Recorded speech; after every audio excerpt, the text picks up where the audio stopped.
Bismillahirrahmanirrahim. Assalamu alaikum. My name is Bisma Imran and I am your instructor for the course Mathematical Statistics 2. Today's our topic is negative binomial, its application, its advantages, disadvantages. Previously basically जो हमारे topic में रह गई थी चीज़ें आज हम उनको कवर अप करेंगे.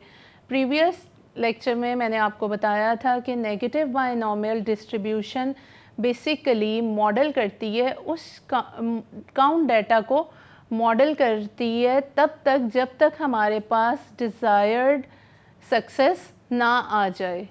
फेलियर्स को बेसिकली मॉडल कर रही होती है तब तक जब तक हमारे पास डिज़ायर्ड सक्सेस ना आ जाए. मैंने आपसे नेगेटिव बायनॉमियल के पैरामीटर्स डिस्कस किए थे कि हमारे पास इसके पैरामीटर्स आर है, पी है. आर हमारे पास सक्सेस थी, पी प्रोबेबिलिटी ऑफ सक्सेस थी और X basically as a trial हम यूज़ कर रहे थे. और हमारी प्रीवियस जो डिस्कशन थी अबाउट द एप्लीकेशंस मैंने आपको बताया था कि हेल्थ केयर में, इंश्योरेंस में और बायोस्टैटिस्टिक्स में, डिफरेंट हमारी स्पोर्ट्स में, गेम्स में, क्वालिटी कंट्रोल में, इन तमाम फील्ड्स में basically negative binomial distribution use हो रही होती है ओवर डिस्पर्स डाटा को मॉडल करने के लिए. कुछ सिचुएशंस ऐसी होती हैं जहाँ पे हमारे डाटा का वेरिएंस जो है वो ग्रेटर देन मीन होता है और हमारे पास बेसिकली ट्रायल्स जो हैं वो इंडिपेंडेंट होते हैं, हम ये कंसीडर कर रहे होते हैं. ऐसी सिचुएशन में हम नेगेटिव बायनॉमियल डिस्ट्रीब्यूशन यूज़ करते हैं. आज मैं आपको उन एप्लीकेशन से रिलेटेड कुछ न्यूमेरिकल क्वेश्चंस बताऊंगी ताकि वो कॉन्सेप्ट्स क्लियर हो जाएं. अभी मैं आपके साथ एक न्यूमेरिकल शेयर करने लगी हूँ, एक एग्जांपल हेल्थ केयर सिनेरियो की. Suppose a health care researcher models the number of visits a patient makes until experience 3 symptoms relief. Let's suppose हमारे पास कोई एक पेशेंट है, उसको कोई भी डिज़ीज़ है, वो हॉस्पिटल विज़िट कर रहा है, तो वो कह रहे हैं हम उसको तब तक मॉनिटर करेंगे जब तक उसके कोई से 3 सिम्टम्स में उसको रिलीफ ना आ जाए. बेसिकली कितने सिम्टम्स? 3 सिम्टम्स में. If the probability of relief पर विज़िट इज़ 0.2. अब 0.2 प्रोबेबिलिटी बताई है रिलीफ के लिए. What is the expected number of visits? अब बेसिकली ये पूछा गया है कि अगर हमारे पास एक पेशेंट है, वो विज़िट करता है बार बार हॉस्पिटल को और उसकी जो डिज़ीज़ है उस डिज़ीज़ के कोई से 3 सिम्टम्स में रिलीफ नहीं आ जाता, क्या चांसेस हैं उसके? वो प्रोबेबिलिटी हमारे पास है 0.2. तो अब हमने यहाँ पे बताना है कि एक्सपेक्टेड हमारे पास नंबर ऑफ़ विज़िट्स कितने होंगे. एक्सपेक्टेशन बेसिकली हम एक्सपेक्टेशन किस लिए यूज़ कर रहे होते हैं? मीन के लिए. हमारे पास एक्सपेक्टेशन मीन के लिए यूज़ हो रही होती है. यहाँ मैं एक्सपेक्टेड वाई कह देती हूँ अपने नंबर ऑफ़ विज़िट्स को. हमारे पास जो नेगेटिव बायनॉमियल डिस्ट्रीब्यूशन है उसके मीन का फॉर्मूला होता है R/P. और आपको पता है R क्या है. अभी क्वेश्चन मैंने आपसे शेयर किया तो उस क्वेश्चन में R हमारे पास था 3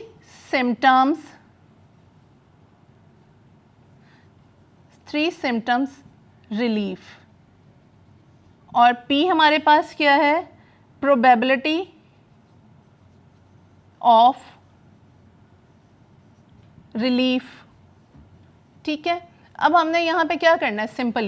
सिंपली आप अपने R को डिवाइड कर देंगे P से. तो जब आप R को P से डिवाइड करेंगे तो आपके पास आ जाएगा 15. तो बेसिकली यहाँ पे बायनॉमियल ज्योमेट्रिक डिस्ट्रीब्यूशन से हमने ये फाइंड आउट किया है कि तकरीबन 15 विज़िट्स उस पेशेंट को करने पड़ेंगे तो उसकी जो डिज़ीज़ है उस डिज़ीज़ के 3 सिम्टम्स में उसको रिलीफ मिलेगा. अगर रिलीफ की प्रोबेबिलिटी जो है वो 0.2 हो. तो ये यहाँ पे हमारे पास आ गई हेल्थ केयर से रिलेटेड एक एग्जाम्पल. नेक्स्ट हम एक और एग्जाम्पल करेंगे जो स्पोर्ट्स से रिलेटेड है. स्पोर्ट्स से रिलेटेड एग्जाम्पल में हम ये देखेंगे, a basketball player makes a shot with probability 0.6. What is the probability he misses 4 shots before making his third basket? अच्छा, अब यहाँ पे क्वेश्चन आ जाता है कि एक बास्केटबॉल प्लेयर है, उसकी प्रोबेबिलिटी जो है आप ये कह लें बास्केट करने की वो 0.6 है। तो अब वो कह रहे हैं what is the probability he Mrs 4 shot before making 3 basket. 4 shots before making 3 basket, basically यहाँ पे 4 शॉट्स जो हैं ये हमारे पास आ जाएगा फेलियर। तो हम अपने फेलियर को यहाँ किससे डिनोट करेंगे, ये आपके पास 3 इस यहाँ पे इसको मैं आपको क्लियरली समझाती हूँ।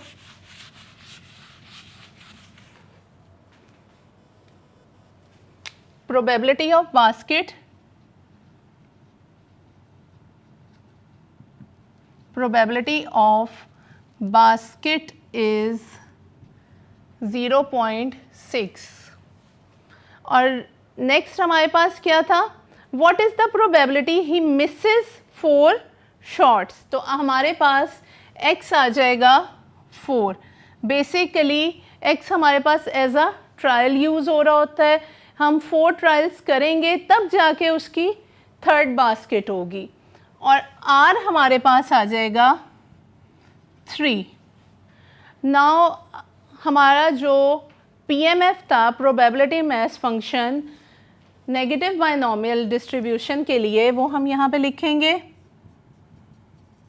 और x minus 1 R minus 1 P power R 1 minus P x minus R।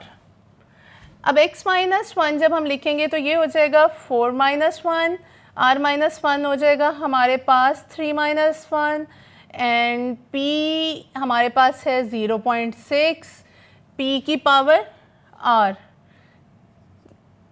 R हमारे पास 3 है, 1 minus P and x minus R 4 minus 3 हो जाएगा।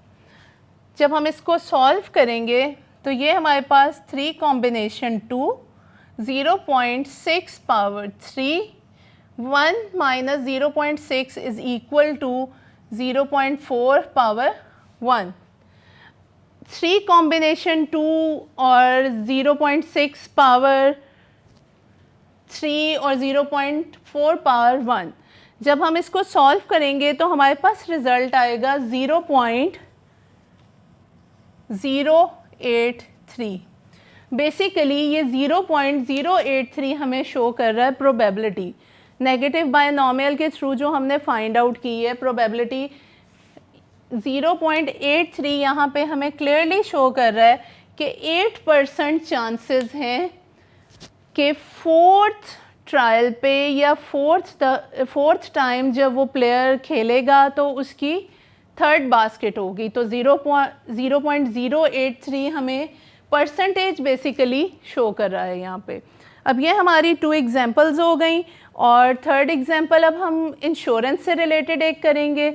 जितनी भी हमने एप्लीकेशंस पिछले लेक्चर में डिस्कस की थी, उन एप्लीकेशन से रिलेटेड एक एक मैंने आपको यहाँ पे एग्जांपल सॉल्व करवा दी है।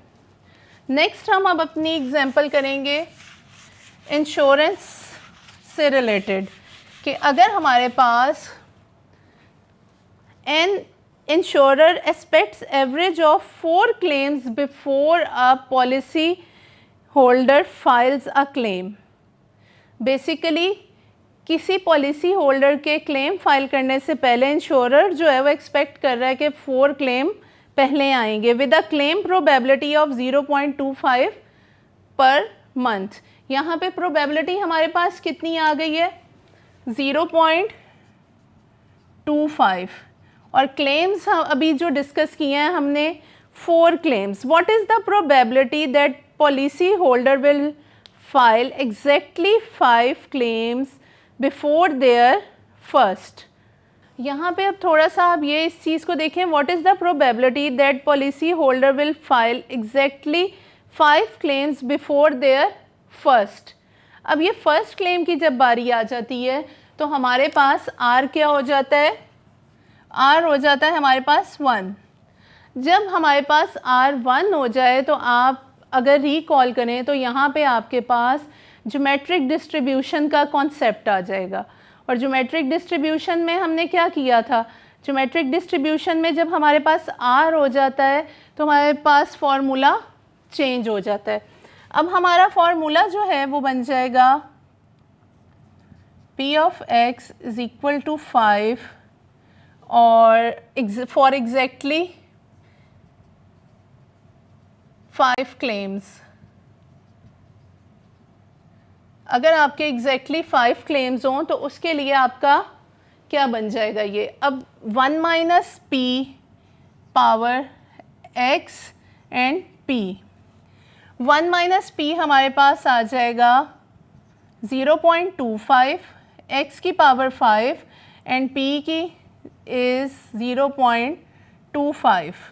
और ये जब हम इसको सॉल्व करेंगे तो ये हमारे पास आ जाएगा 0.75 पावर 5 0.25।